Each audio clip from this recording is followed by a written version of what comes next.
તો રાજ્યભરમાં અત્યાર સુધી સિઝનનો 13.98% વરસાદ થયો છે। સૌથી વધુ સૌરાષ્ટ્રમાં 20%થી વધુ વરસાદ થયો તો દક્ષિણ ઝોનમાં 11%થી વધુ વરસાદ નોંધાયો છે।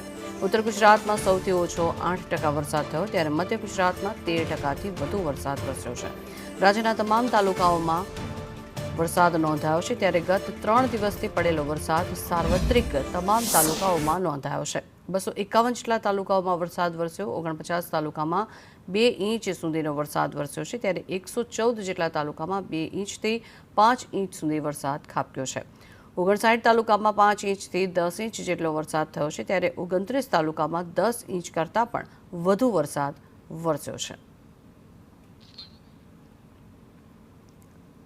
તો સૌથી વધુ સૌરાષ્ટ્રમાં મેઘરાજા મન મૂકીને વરસ્યા છે। દક્ષિણ ઝોનમાં પર 11%થી વધુ વરસાદ અત્યાર સુધીમાં ખાબકી ચૂક્યો છે અને હજી પણ આગામી દિવસોમાં વરસાદ વરસે તેવી શક્યતાઓ। ઉત્તર ગુજરાતમાં સૌથી ઓછો 8% વરસાદ થયો છે ત્યારે 49 જેટલા તાલુકાઓમાં પણ મેઘરાજા મન મૂકીને વરસ્યા, 5 થી 10 ઇંચ જેટલો વરસાદ વરસ્યો છે।